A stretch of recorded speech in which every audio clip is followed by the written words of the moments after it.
The biggest thing holding you back from not being successful is not the algorithm. It's not AI, it's not the economy, and it's not the fact that you don't have the perfect demo or agent or website yet. Yeah, that shit matters, but that's not it. What actually makes the difference over and over and over again is right under your nose. It's the set of patterns you keep repeating without even realizing it. The choices that feel reasonable in the moment, the habits that once kept you safe, but now keep you stuck. Look, if you want to fulfill even a part of your potential, you've got to stop looking at obstacles as external and start looking inside at how you're getting in your own way. Where you're driving with one foot on the gas, yeah, but on the other one, you're stomping hard on the brake. It's not because you're lazy. It's not because you're some sort of a failure. It's because you're human. And nobody hands you a clear handbook for how to build a business. So let's talk about the patterns I see over and over again, the ones that sabotage progress, and how to actually step out of your own way. Most people, I think it's human nature, blame something external for holding them back. But if you zoom out for a minute and take a good, hard, honest look at your calendar, your weeks, your habits, it's rarely one big failure. It's the repetition of the same delays, the same avoidance, the same bullshit stories you tell yourself in your head about timing or confidence or readiness. None of these mean you're some sort of failure. You're just predictable. And predictable patterns are fixable. These are the 9 ways you get in your own way and how to fix it. Number 1, you don't see yourself as a pro yet. Long before rates or marketing or auditions, you've got this BS story running in your skull that goes something like this. I'm not really a voice actor yet. Well, once I hit X, I'll take it seriously. When I get an agent, then I'll act like a professional. Stories like that sound harmless and even humble, but they come at a cost. When you don't see yourself as legit, you play small, you undercharge, you hesitate, and you wait around to be picked instead of building momentum. The shift happens when you realize that's ass backward. Being a pro isn't something you do after success, it's something you do in order to achieve it. Successful business owners don't wait around to be validated, they take action. Number 2, you're waiting for confidence to show up first. A lot of voice actors, a lot of creatives tell themselves, well, I'll do the uncomfortable stuff when I feel more confident. I'll raise rates later. I'll reach out later. I'll put myself out there later. Problem is, kids, confidence doesn't work that way. It's the starting point. It's the result. It shows up after action, not before it. If you keep waiting to feel ready, you're going to stay stuck forever. The people that are confident are not braver or more certain. They're just willing to move forward and take action with uncertainty. Number 3, you're still waiting to be picked. Well, I get it. This one runs deep, especially for performers like voice actors. So much of acting culture is about being chosen, about being selected, about being picked, about being approved. But the business side of VO doesn't work that way. When you stay stuck in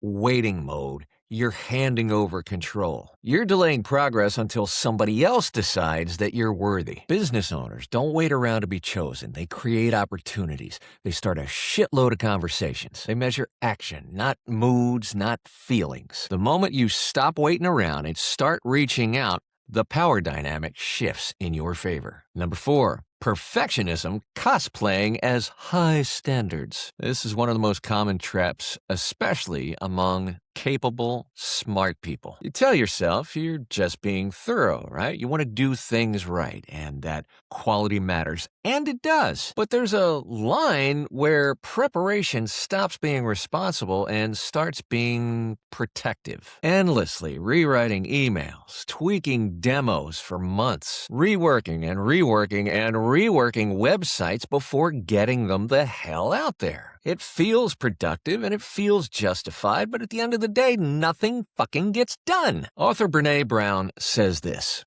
perfectionism is a self-destructive and addictive belief system that fuels this primary thought. If I look perfect and do everything perfectly, I can avoid or minimize the painful feelings of shame, judgment, and blame. Perfectionism is a defensive move. Progress does not reward perfection. It rewards consistently. Imperfectly done beats perfectly undone every single time. 5. You're always busy, but rarely strategic. Next time you're at a conference or in a workshop, ask people how they're doing. You'll get the same answer. Oh, so busy. Busy editing, busy organizing, busy responding, busy reacting. But busy ain't the same as effective. If you don't control and budget and apportion your time and attention, something else will. Usually your inbox. Without structure, your best energy gets spent on low-impact tasks, and the stuff that actually moves the needle in your business gets shoved off till later. Structure does not limit creativity. It protects it. As my business coach says, the more structure you have in your business, the more freedom you'll have in your life. Time blocking, priorities, planning. They're not just some type of corporate horseshit, guys. They're how you align your time, your attention, and your energy to what you say you want. Number 6, procrastination is not laziness. It's avoidance. Most procrastination has absolutely nothing to do with discipline. It's emotional. You avoid the tasks that come with risk, rejection, uncertainty, visibility. So you clean, you organize, you tweak, you prepare. And all of that feels very reasonable. None of that moves the needle. The breakthrough happens when you notice the moment where you want to run away from a task and instead you turn and you do it. You don't need to finish it, but you do need to start it. Author James Clear of Atomic Habits fame calls it optimizing for the starting line. 10 focused minutes beats an entire week of avoiding a task. Number 7, you know marketing matters, but you avoid it anyway. Look, almost everybody agrees that marketing is essential, but a precious few actually do it consistently. Outreach feels pushy, follow-ups feel annoying, visibility feels vulnerable. So marketing happens in fits and spurts. A week of effort and then nothing. A big push when it's slow and then the work picks up and nothing. And the result is so damn predictable, guys. Inconsistent effort leads to inconsistent results. Marketing is about repetition and consistency, not perfection, that keeps you visible even when you'd rather in your heart just hide in the shadows. Silence in marketing, guys, is not rejection. It's not a no. It's just a not just yet. Consistently providing value to someone whose problem you may be able to solve one day is not annoying. It's what professionals do. Number 8. You keep second-guessing yourself. Decision paralysis often shows up like intelligence, right?